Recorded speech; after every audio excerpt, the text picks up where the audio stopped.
few years where my mom was first diagnosed, and I oh no, I am going to cry. And I had no direction of how to deal with it. And then I had to do this show, and I thought twice about doing it because I was like, oh, this is so close to home. And my character was actually an outsider watching this family go through, losing their mom and their grandmother to dementia. And there were points in rehearsal where I'm watching this scene and it was just so painful, and I had to shut off. What's up, everybody? Welcome back to another episode of Just Saying. This is part 2 with Munah Bagre. If you guys haven't watched part 1, please do, because she cried. No, we spoke a lot about her life in part 1 about Munah Herzi, Pink Dot, and the split of Munah Herzi, and even a bit of her parents. And in this part, we're going to talk about the current phase of her life after the split of Munah Herzi. Which is, the first thing is Just Saying. Yeah. Oh, wow. Yes. So, let me tell you this. Yes. I think you don't know this. Oh. When people ask me, not a lot of people ask me, rather in the interviews that I sat in about Just Saying, and they ask me, what am I proudest about? And I always bring up that when I called Munah, she said yes. Because I was nervous. I was nervous. Okay, wait. This gives me a chance to address why Just Saying was started. Okay. Of course, everybody know I left Real Talk. Me, Jay, everybody left Real Talk. What happened? You guys gotta pay for that content. I'm not gonna tell you the full story. Premium, yeah. But I really had no plans on going back on YouTube. I'm like, okay, Real Talk is done. My time on YouTube is done. It's done. Okay. And I thought this influencer thing, maybe I should focus on it on myself. Yeah. Because, I got famous from Real Talk. So what's due? So I started to look. And that's when it was COVID. It was lockdown. I remember, yeah. And then I started doing videos in my room where I kept whispering the mic because my dad was outside and my dad didn't know what I was also doing. And then I received a call one day from Sheikh Haikal. Okay. And then he said, yo, someone wants to meet you. I immediately knew who it was. It was my ex-boss. Oh, okay. Yeah, and then she just asked me, hey, do you want to do YouTube again? We'll invest. It was COVID. Yeah. How could I not say no? Yeah. So I'm like, okay, yeah, sure, let's do it, right? Blah, blah, blah.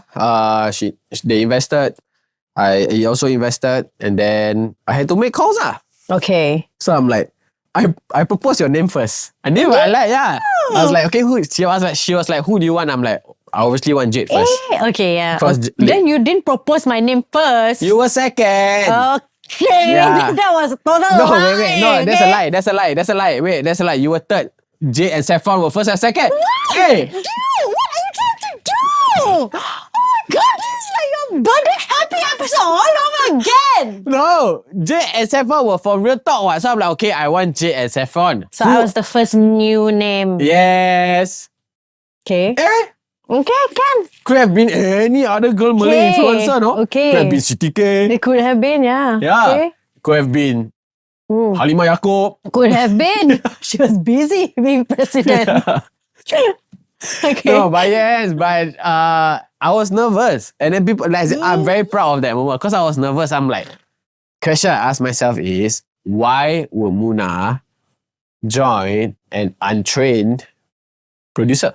Hey, why would you say that? I was untrained. No lah, yeah. No, but yes, okay. I was on Real Talk. Okay. I gave ideas on how the show should be, some topics. And yes, I say a lot of stupid things on Real Talk, and I know how a production goes. Yeah. But I had a team. Yeah. And you remember when Real Talk Just started, it was fun. I was pushing trolleys, dude. Yeah. With equipment and everything. And that was me learning on the go. I was like, oh God, what fun. And I still had my friends who also left who were free, and they helped me. But yes, okay, on that story. So I was very nervous, and I'm like, why would Munah join her untrained producer? I'm like, she left YouTube for a reason.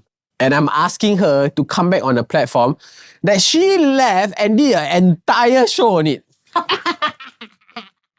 An entire paid show. A ticketed show. I guess if you look at it that way, I wouldn't say it that way. And Okay. it doesn't make sense. Like, to me, I'm like, this girl, what?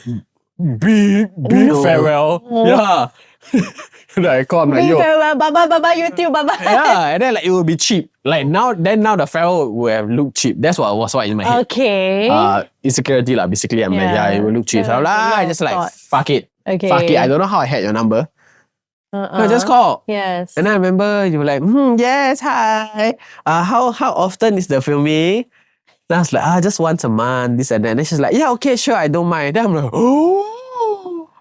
I love Okay, you know why? Why? Because I was a fan of real talk. Like I love real talk. I literally would have real talk while I was getting ready, while I was like, I just needed like background to listen to like something entertaining and watch people who were funny. I would have real talk on, and I would like, I loved you, Jade, Saffron, like, you know, as the cast members. It was just so entertaining, right? So the fact that you came to me and said like, you're doing this version and you want me to be part of the cast, I was like, yeah, hell yes, like it's a show I love. Why not be part of a show I love, you know? Like, and of course I didn't think about the whole joining on back onto YouTube and things like that, because at the same time, like I was already like doing like, you know, external productions that were like housed on YouTube. So to me, like, you just put too much into it. It wasn't like it didn't feel like, you know, like it was such a chore to do it. Like, to me, it was just like a show I love and I got to be part of it. Of course, I would say yes.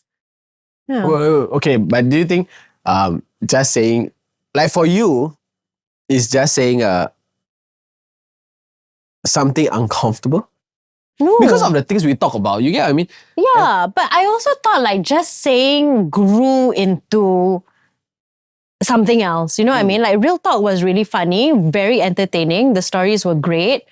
And yeah, I guess like there was a certain type of like theme to it, right? Which was a bit more like out there, like ratchet, sexual, whatever. But it was very entertaining.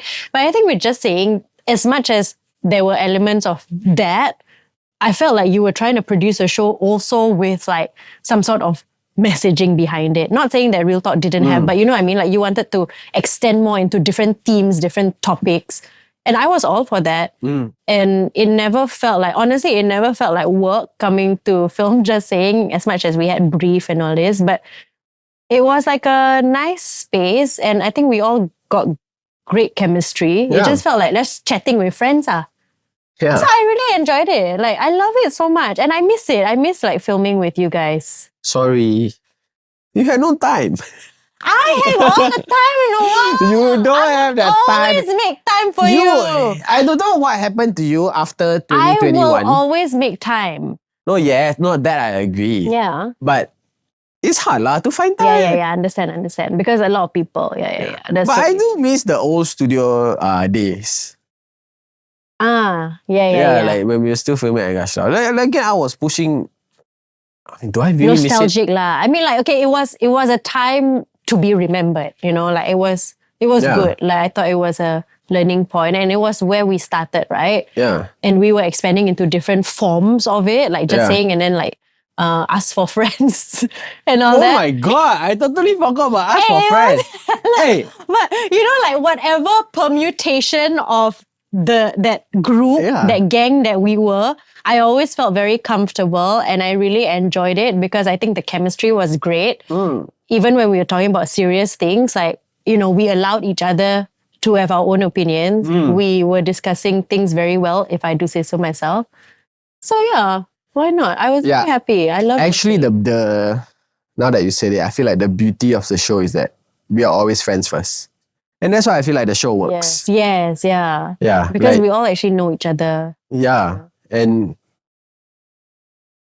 like creating, as in now as a producer, I understand like you can't just put people on the show and expect the best. And like I feel like it works because we are friends. And like there are podcast seasons where, okay, Munah is a good host, Du's a good host. Like when we come, and we know this, right? And like when we come together, yes, I feel like we can be natural in front of other people. In which I think the episode that we did for Channel News Asia on the dating pin. Straight Times. In which you think the episode you did for Straits Times? Yes. That one. I thought we would be awkward. No, because us. But then there were three other people that we didn't know. That we didn't know, right? Yeah. So I'm like, okay, I think in my head, I'm like, Munah will behave. So I'm like, okay, maybe I should behave also. But no, it was like fine. Yeah. And what I was trying to say is that even though, like, you know, like you can put 4 people together and hope for the best, but I feel like a show will work better if you are producing that kind of show, it has to be friends. And now that you bring us for friends, actually, I thought about it, and now I'm like, well, actually, the show did go through a lot. Yeah. And Us for Friends I was also very proud of it. Yeah. Because there was no other show in Singapore that had a contract with Twitch. Yes, exactly. And we were the first. Yeah. And we were, the contract was to stream our show live on Twitch. Wow! Right. And we did it live. Dew did it live. We were honestly nervous because Dew was going to go live. Like, we were like, alamak, Dew live. Because sometimes, I still remember the group chat. Jay was just keep reminding us, guys, it's a government shoot. It's a government shoot. Please behave. We were on our toes the first few the whole episodes. And maybe throughout. But and I think we got the deal. I mean, half of it was because of Keisha. Yeah. Keisha was a streamer, and then Twitch expert. Twitch gave us a call. Yeah. Like, or rather gave me a call. Like, yo, you want to do the show on Twitch? Oh my God, I miss it. Yeah, Mark, how are you, Mark? Hey, shout out Mark from Twitch. Season 2. Let's give go. me a call, fam. Yeah. And you know really what? fun. Because of Twitch, I now work with Razer a lot. Oh, wow. Yeah. Hey, you know what's good about that show? Because like there was a like live feedback, like comments, and also we could like react. Yeah. So I think like that spurred us on, and then it became like a conversation between like people watching and us. Oh so my that God, was fun. Us for Friends. Oh yeah, Us Us for Friends. Go. So yeah, you see, like why wouldn't I have joined Just Saying? Because it was, I already loved the format of the show. I loved the cast. So to be part of it was great. Okay, then what do you not like about it? Do you? Nothing I don't Why? Because if you ask me why I don't like about you, it was so many things. Hey, I really don't know where this episode is going. I'm going off camera. No, I'm kidding. Okay, if you ask me, what you don't like about? Why I don't hate about Just Saying? Oh, okay. Go for it. As an owner of the show. Okay, yeah. Maybe your perspective different. That at that point of time, the thing I hated the most was to run equipment actually. It was very annoying, girl. Part and parcel. I know, I understand. Hey, I had to have a lorry, okay, that I couldn't drive. Ingat tak? Yeah, and I was doing it alone. Different, you got lorry, I got trolley, There were times where I would do it alone as well. I put it in my car and then okay, never mind. I heard it. Okay, sorry. And that time I was living with my parents, so like, me too. Can you imagine the entire set? Okay, without the couch. Okay. 3 cameras, 3 tripods, 2 lights, 4 mics, 5 mics in my damn room. I cannot even walk. Yeah. And I had to go one day before to collect the equipment, trolley bag, unpack, check, then pack again, and then put it on the trolley and go out to the studio, come back. Then the next day, it's 3 days work, episode. I understand, okay, dude. So that's what you didn't like about it. Yeah. The chore of the logistics and the equipment. Yes. But right now we have this amazing studio. Thanks, shout out. We are LFG Studios. Yeah. A lot of people also film here now. Yeah. I would like to think it's because of us and Faz. Yeah. Just putting but it more out of there, us, not so much of us. Yeah. Because Faz is basic. Kesian dia batuk-batuk. Okay, come. But yeah, okay, so that's what you don't like about it. But like, how about like the content and the vibes of the show? Is there anything you didn't like? Or would improve on? A lot of times what I write don't come out. No, like you said, right? Just Saying grew from real talk. And why how it grew was that I was writing a lot of my own personal experience. And when I ask myself, when I write an episode, I'm like, okay, what does this episode will teach people? Yeah. Right? Okay. And finding meaning in what we were doing was very hard, I feel. Because it was not like a skit where I can control what you were going to say, what PJ was going to say. It was an overall thing. It was what was trending in the news and where I feel like we can say something about it.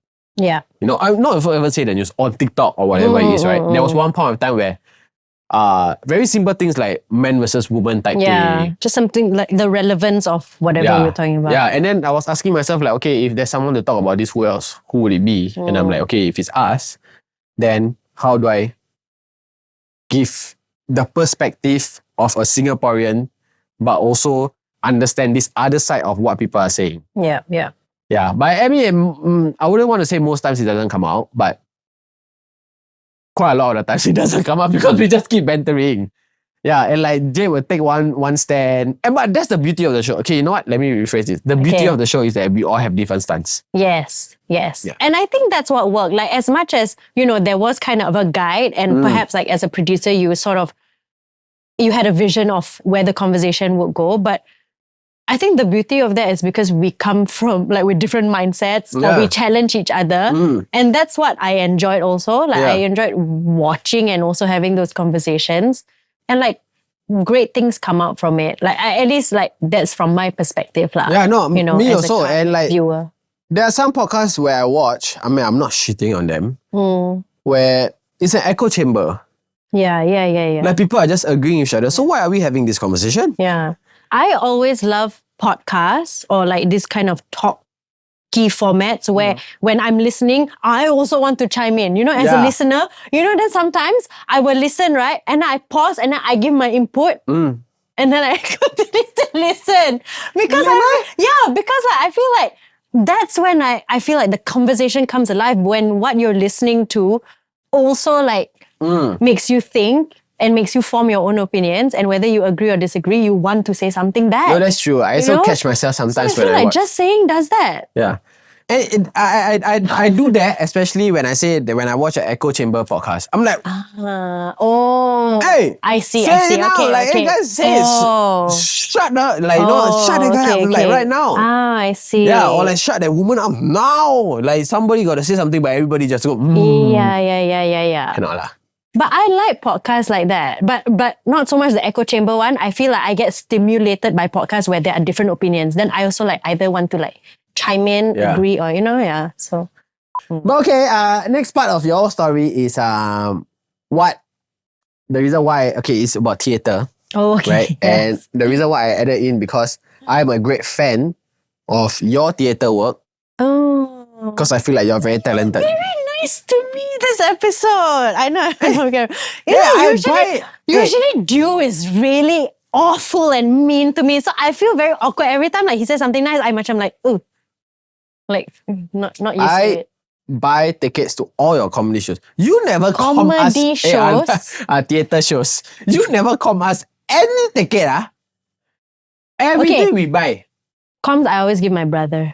Okay. Yeah, it doesn't matter. What I'm trying to say is like I will buy. Okay, yeah. Yeah, I will buy. You support. How can you say I am mean to you? Our standing ovation, no? Okay, very good. Okay. Okay, about theatre. Good. When do you start theatre? I forgot. Interrogating. When do you start theatre? You know what? I actually like went for my very first audition when I was in uni, and this was probably like in 2012, 2013. And I mean, this is beside the point. I got it, but then I had like exams, so I couldn't do the show. But then I've always had this love and I wanted to do it. So I went for another audition. Can't remember, so wait, stop. Pause. Cannot pause the camera. I can't remember. Can I Google for a while? Doesn't matter. No. What I want to ask you is... I went for the first professional production I did was sometime in my uni days. So I want to say like 2013, 2012, 2014, between that day lah. But I had to go for an audition and it was so scary. So I auditioned for Theatre Eka Matra and the show was Kakak Kau Punya Laki by Alfian Saad.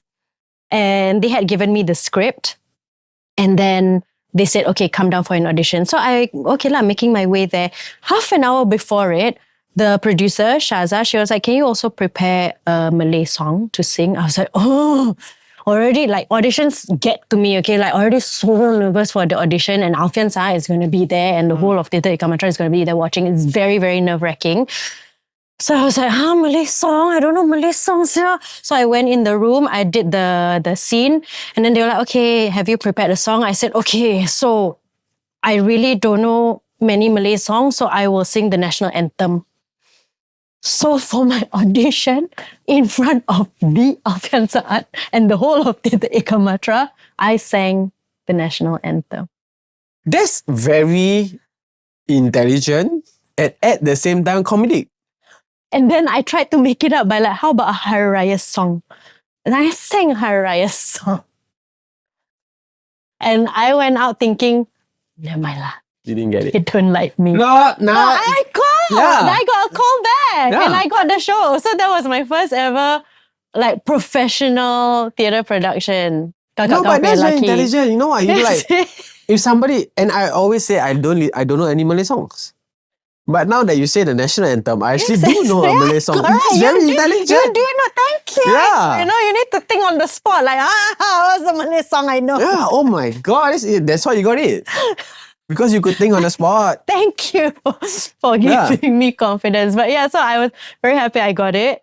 And I felt very green, but I was working with like people like Masura Ahmad, Nurlina, Najib, Farah Ong also. And they were so giving in guiding me through this. And of course, my director also, Farid, was just a great point for me to learn lah. I felt like Theatre Eka Matra really molded me into the theatre industry because it was just a space where I can learn, you know, fail and then learn again. Yeah, it was that like teaching community. So I liked it a lot. And you did so many theatre shows and I feel like now theatre is a part of you. Yeah. And what purpose does theatre serve in your life now? Oh, you know what? Like for some reason, right, with many productions I do, the themes behind it always reflect what I'm going through. So, for example, there was a point of time where I did this show with Esplanade called Lost Cinema 2020. This was with Brian Gotong Tan. And I was going through like a major like love lost heartbreak. And the show itself, yeah, but it wasn't in 2020. It was as in like 2020, like your eyesight 20/20, yeah. But you know, like the Lost Cinema was about losing, you know, cinema. It was about like, you know, the old the Cathay films and all that, like the film industry of Singapore, right? But somehow it also resonated with like losing parts of yourself, losing things you love. And it sort of acts as a therapy almost, like the process of like going through this feeling and like unpacking all these like emotions or experiences. It also kind of resonates back to what I'm going through. Or for example, like I did a show called Potong with Theatre Eka Matra and it's centered around themes of dementia and you know, like caregiving. And that was like, oh, now I'm going to cry. But maybe I'm not. That was like in the first few years where my mom was first diagnosed and I like, oh no, I'm going to cry. And I like had no direction of how to deal with it. And then I had to do this show and I thought twice about doing it because I was like, oh, this is so close to home. And my character was actually an outsider watching this family go through, you know, losing their mom and their grandmother to dementia. And, you know, there were points in rehearsal where I'm watching this scene and it was just so painful. And I had to shut off. I was just like, this is too real. But in some ways, it also like forced me to like face like this is your life, you know, like this is what you need to learn and this is what you need to experience. So like embrace it and take what you can from it. So I felt like that was quite pivotal and like, yeah, it helped me through a difficult time. So things like that lah. I feel like theatre has always aided me in facing realities of life because, you know, I like to run away from problems. Yeah? I agree. Hey, I agree. Yeah, like I don't like to face it, but I think being thrown into that and also like finding a space to be vulnerable with people who are creating this with you and who care, like that helps a lot. And I feel like when it comes to theatre, I wouldn't want to say that I'm a big fan of theatre last time. And I feel like I'm a bigger fan of theatre because I'm friends with you. Yeah. And I was like, I have the opportunity to see your work lah. Actually, I never watched any other theatre plays apart from yours. Yeah. Well, no, not? Fat Kids. You should I watched watch Fat more. Kids. Fat Kids and Mina and Sheena. Okay. These nice. two I watched before being friends with you.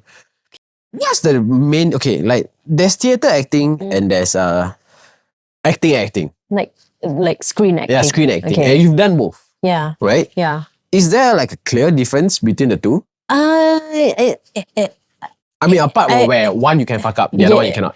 I mean, like sometimes theatre also you fuck up, but you have to like quickly But yeah, okay. I guess the biggest thing is that, you know, you can't do a retake with theatre because it's live, right? But I think in terms of skill also, like it's not vastly different, but it does demand like different things from you. Like with theatre, it's about, you know, like having the stamina or like building that journey throughout the show so that your character reaches something, like, reaches whatever it needs to. And also like holding that like energy for like maybe the next 2 hours or 2.5 hours, right? However long the show is. But with screen acting, to me, I find the challenge is the jumping of like scenes because you don't shoot in linear, right? You just like, sometimes you shoot like funny scene and then the next scene is you shoot the most emotional scene. So is that switch, like you suddenly have to switch from this emotion to like this emotion quite quickly. And with screen acting also, like there's a timeline, right? Like, you know, the crew is booked until a certain time. So you need to hit that scene within that certain period. You cannot just like dilly-dally. So it comes with different challenges, obviously. I don't think one is harder than another. Theatre, there's a switch. Like sometimes you go behind, you switch, you come out with another character. Yeah, you do. So like in that sense, like there's that similarity. But I think because with theatre, you also go through rehearsal. So you kind of understand how you can hone that. And with screen, I think it's kind of like, I mean, you've read the script, you kind of know it. So you can hone that, but like, you know, you got to sort of do it on the spot almost. Yeah. But I feel like both have its challenges lah. Yeah. And here's the sad part about theatre in Singapore. Yeah. Like a lot of people don't see the art in it.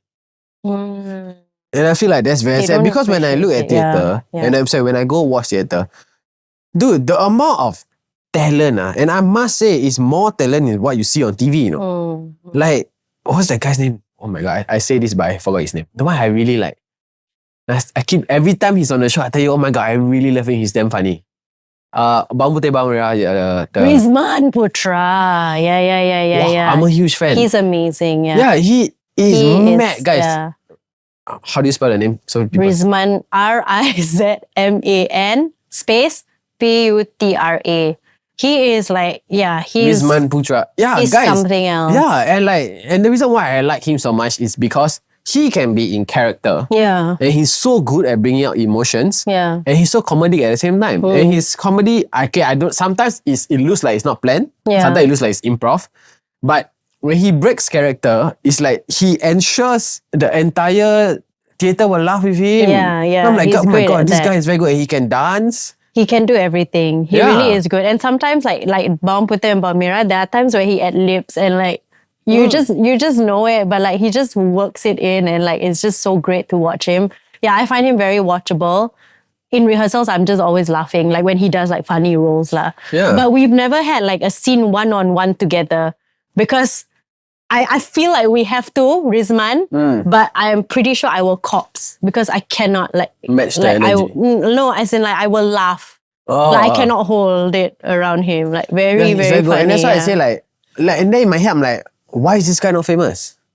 He is, I think. In the theatre scene, yes. Yeah, but I see. Give him an award, more guys. recognition. Yeah. Hey, he has gotten many awards, by the way. Okay, sorry. I'm so sorry, Rizman. But I don't know, give him a star award. Something. No, I feel. I want to know what Rizman has to say. Actually, you should interview him. What I'm trying to say is, this guy deserves nationwide recognition. Yes. He is he should be the next Phua Chu Kang level type famous. You know what I'm saying? Yes. Yeah, that's what I'm saying. If there there's a representation of icons. He is. His name needs to come up. Yeah, he is a Singapore icon. He needs to be. And for sure. And that's why I feel theatre is really a lot of people don't support it, and I don't know why. And when your most impressive performance to me is actually nothing. No, I did a show called Nothing. Oh, really? No. I'm kidding. I thought you were gonna go you're so nice to me. Okay, no. I wouldn't want to say that I don't respect you, but after I watched Hotel, okay. then I'm oh my god, Munah is another level of talented. Why? Because this girl, and okay, I honestly, whenever I watch her theatre shows, I don't know what the show is about. I never read the synopsis or whatever. I just ask Herzi or ask you what's the show about. Then you just give me a short one-liner, and I'm like, oh, okay, support . Yeah, okay, yeah. That's a good friend. Yeah, so when I went to watch Hotel, which was amazing, it was a double bill show. It was 2 hours each, or 3 hours each. 2 parts, yeah. 2 parts. At first, I wanted to leave, remember? I was like, I'm going to watch the first part, and then I'm going to leave to play soccer. He came on a Saturday show. So the first part is the matinee time, which is 3 p.m. And then the second part is 7:30. Yeah. He wanted to leave after and play part soccer. 1. Yeah, no, but the first part, immediately first scene, blown away by this... Andre, Shuen and Brandon. Yes, and the scene was about, I think the 18th? No, 1920s. Basically the British times lah. And when your scene came about, I was very impressed because this girl was speaking Japanese for a full 45 minutes. Yeah, because the scene itself was set in during the Japanese occupation. Yeah, and guys, if you're it's a memory game, no doubt. Yes, right? Yeah. But speaking something that you do not understand is another level. Speaking something that you do not understand but have to deliver emotions is another level. Yeah. You give me Hanyu Pin, I can pronounce it for you. You teach me how to pronounce it properly. Okay. I can pronounce it properly. Of course. But to deliver the emotion of what it actually means, yes, I think that's next level talented. Yeah. We had tuition before rehearsal start because rehearsals was just 1 month, and because we were coming into this show and as a new cast member. So this show was played some years before, and then this was a restaging of Hotel itself, right, in a new space. So the director told us okay, you have to do your homework. Once you come into rehearsals, you have to get your lines down. You have to know it already. And I was stressed because I'm coming in to take over and take this role, right? So I'm oh my God, big shoes to fill. So we had tuition with an ex-cast member who speaks Japanese. So she kind of took us through the pronunciations, the tone of how a Japanese would say it, and also then we went into the emotions of what it means and stuff like that. So yeah, it was a lot of effort, for sure. But I couldn't have done it without the proper training and tuition. Yeah, and because of theatre, because I watched theatre, when I did the comedy show with Herzi, and I knew you were going to be in the crowd, it's CTK. Oh yeah, CTK oh my God. also is something else. Okay, yeah. She also another icon that needs to be named. I CTK feel beside and Rizman Putra. Oh my God, needs to be named. Beautiful. And I was damn nervous because I know CTK was in the crowd, and I'm you made me nervous. like this girl has done comedy almost all her life. Yeah. And these are proper like actors, actresses, and like, you know, they know like they know a bad comedian when they see one lah, you know, like, and thank God all my close friends were sitting on one side. And CTK was on that side. CTK and Nurul Aini was on that side. Yes. I was okay with Nurul Aini at that point of time because we were already, like, my friends were filming already. But I just kept looking here. But did you see how she reacted? No, I don't even want to ask Nurul, like, do you think CTK enjoy it? No, I don't want to ask. Like, I don't want to know. Siti told me she was like quite impressed by you. Oh, really? Yeah. Happy. Yeah. She was like, a new one, comedy. Yeah, good. She was impressed, yeah. Yeah. CTK is also very I think you should get her on this chair. No, yeah, I can. Like, because I'm a fan of Munah and China. Yes, yeah. She's funny. She carries, so like CTK, of course, like I look up to her. I've always looked up to her. So like to work with her and to watch her work is really like, I'm in awe all the time because for some reason she just has this like natural like aura and presence in everything she do. Sometimes like she has like the smallest role, but you only watch her. You know what I mean? That's the kind of like gravitas she has, you know? Yeah. That power. And now we talk about all the good parts of theatre. Yeah. My bad part is that it doesn't receive a lot of support. Yes, yeah. But you are in it. Yes. What do you think is bad about theatre? Shit on them. Come on, let's go. I mean, what's bad about it? I have nothing bad to say. I love it with all my heart. I feel like I'm most like alive, right? When I'm doing it. Like, sure, there's different aspects of my work that I enjoy, but nothing feels like as fulfilling as theatre, if I can say that. Like, I get what you mean. Oh, okay. Like, I just love the process. I like the coming together. And you talk about like people like CTK and Rizman who are like just so good at what they do, right? But then when you work with them and you work with all these other veterans, like, or just different practitioners, they're all so giving. Like you always think like, oh, theatre, like surely people will be like, oh, you're so new, you don't have training, you know? But no, everyone is just so giving. Like if you need help, down to help you. If you need like training, down to help you. Like it's just such a like unseen community that I think is so important for people to recognize more and more because like it takes a whole village and then you're together like with each other for like months, right? Because you're working on a show and you just form this like bond that's like just so special and like no other. But after that, when the show ends and then it's like, wow, the post-production blues is like painful, you know? But then you think like, I'm not going to do this again. It's too painful to like let go. But then like something else comes your way and you're like, yes, I'm doing it again. You know, like I want to go through this like high and this like fulfillment that I feel in my life. So that's how I feel about theatre. I don't have anything bad to say. Okay, but do you think, like if let's say you, like do you think being in theatre as a career in Singapore can last you like throughout your life? Oh, I see. Yeah. So I think it depends on where you're at with it. If you are someone like me, that I feel like to get into theatre, it takes a while also. Like you really have to pay your dues. You have to, like work as crew or like, learn to do small things, go for like workshops, whatever, before you can actually take the stage.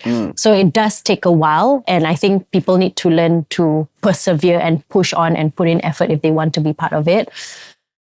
If you're someone like me, where, like I don't do constant or I don't get like theatre jobs like one after another, then it is hard to just rely on theatre. Like let's say like if I do like 2 shows in a year, it won't, last me. Like I still need to take on other things. Yeah. So if you're new to theatre, like I am, I think, you gotta work really hard, but at the same time also make sure that you have something else to fund your love for theatre so that you're able to do it. And that's what kind of what I do also. Like I do all these other things, which I also enjoy, that challenge me creatively. But at the same time, every time I'm in theatre mode, I'm just like focused and like, I just love it so much. No, we know. Yeah. We don't see you every time you're in. Every time you're in a play, we don't see you at all.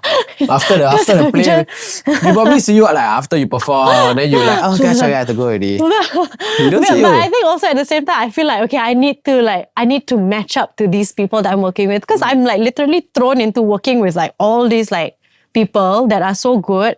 I don't want to, like, I'm new and I don't have training. Like, I come from Munah.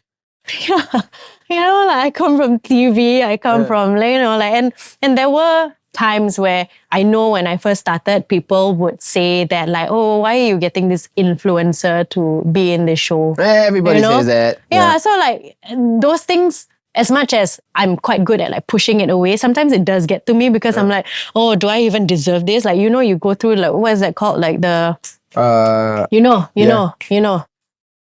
Something syndrome. Yes. Imposter syndrome. Thank you. We were looking to it for like 5 minutes.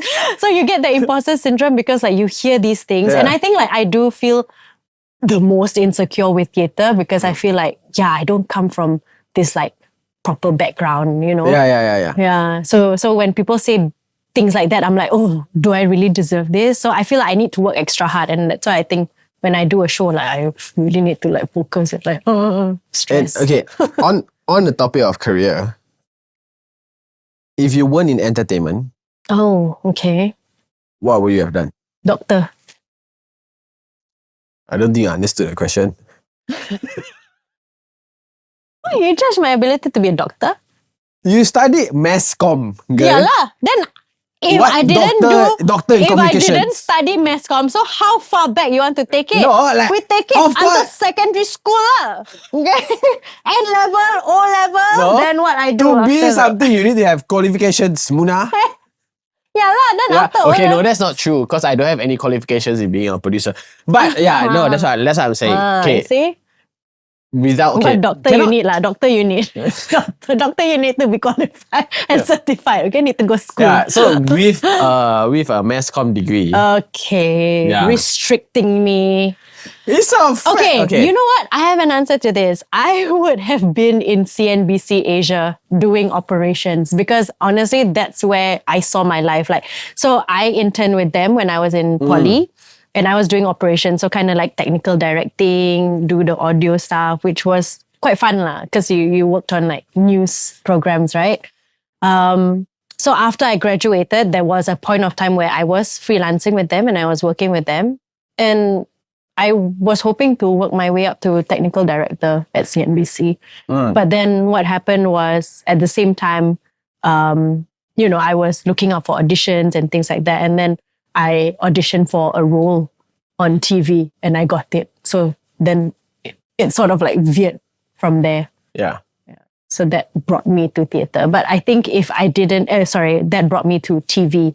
But I think if I didn't take on that path, I would have stayed on at CNBC Asia. I quite enjoyed my time. Wasting your damn talent. Who knows? Why you think I cannot be talented technical director? QVT. Firstly, the show sting. You need a PA to handle your time. What do you mean as a technical director? No, now. Oh, now. Yeah. You need a manager and a PA to handle your calendar. Because I'm in this industry now. I'm doing this as a career. Do you think you're a if technical I didn't, director, the show will go live on time? Hell no. Yes. You asked the question. You insult me. Okay, this is normal relationship. We're back to regular programming. I feel normal now that we're fighting again. No, I feel like no lah. Thank God there was Munah and Hazi. Really. Thank God that it gave birth to this version of you, right? Yes. But okay, Munah and Hazi, you pivot to one version of Munah. And then you pivoted again. I feel like you pivoted so many times. Yeah. Yeah, like for Munah and Hazi was for the lack of a better word, raunchy Munah. Okay. And then Mina. Yeah, the Mina. And then you pivoted to still a bit of a Mina. Yeah. But you were doing like more TV stuff after that. And then you pivoted to this clean. You think I'm clean? Clean looking. Yeah. So this, or rather, I wouldn't want to say proper. So. Matured lah. Yeah. I feel like, you're right in terms of like me sort of angling myself. I wouldn't say it's a big switch, but I think as I also grow and age and find different priorities or different things I want to focus on, I sort of switch my priorities or like switch my goals in terms of like the direction I want in my career. And that's kind of what I mentioned before. I'm a person that goes with the flow. Yeah. So if an opportunity comes my way that allows me to find a new challenge, allows me to just change it up and see like what I can do with this, I'll take it. I'm very like, I cannot stay stagnant in one, I must like, I try this. And then if I don't like, then okay, I try this. Yeah. And if I don't like, then okay. Yeah. And now you're in this phase, then sometimes you release like a suddenly, like suddenly, like suddenly, like wow, got the Munah-ness, suddenly, boom, bikini photo, and then suddenly clean again. Then suddenly you don't see the bikini photo anymore. Like maybe can I scold by client? We don't know. No, it's still there. It's still there, but you just gotta know, right? But that's what I mean. Like, it's not a big change, right? It's sort of just angling yourself to find a new direction and find a new goal. And I find like that's the most exciting way to live life, lah, to like have a career. Then what's next? In that sense. What's next? That's a good question. I'll let you know maybe in like a month or so. I'm very like flowy lah. I just kind of but what's in your head? What's in your head? My head. Given the current route that you've been taking, I see. you have experienced whatever you wanted to experience. What kind of opportunities do you think that will come your way now and you will take it? I feel like at this point of time, like I do want to focus a lot more on hosting, and I have hosted before and it's more like lifestyle, more entertainment, but I do want to sort of maybe pivot into like deeper issues, like talk about like more, not that more important issues, but kind of on a more like, I suppose, serious vibe. Yeah. Because like, for example, like I'm working with Talking Point at the moment, right? So I feel like that working with that team also like unlocked something in me where I was so used to doing a lot of entertainment lifestyle stuff that when I switched mode to this, like I find joy in this too, because I'm like, oh, okay, this is something that I never explored. It's a new challenge and I quite like it. I quite like being involved in it and the way we work on different episodes. It challenges me in different ways. I always need a new challenge, like something scary. Then I feel fulfilled. So I suppose at this point of time, maybe a little bit more hosting. A little bit more YouTube. Yeah. No, I think what you'll pivot into is probably like a producer type role. A little bit more of that too. Like you will go off camera. Inshallah, yeah. I feel like that's always been like something that I know that I will switch to, but I think not like short term. Yeah. Like it's kind of a gradual, but like that's always been that's Munah in her 40s lah. Yeah, correct. So I have 4 more years. Yeah, 4 more years of exploring this entertainment, being in front of the camera, and then I think I will have enough experience to do that. But like, is there a way to slow dementia down? Yeah, so the deterioration is inevitable, but there are steps to sort of slow down the speed at which it deteriorates. But personally, we felt like at what expense, you do have to keep your brain active and all that, and we did do that. We tried to push her to do it, and there were times where she didn't want to do it. She was like, I don't want to do it because it just makes her feel bad. But we were like, no, just do it because the doctor say must. But then we realized like it just wasn't doing her good because she got anxious, she felt bad about herself. I'm like, at what expense, like I just have to make sure that she's just happy, like just do things that she actually wants.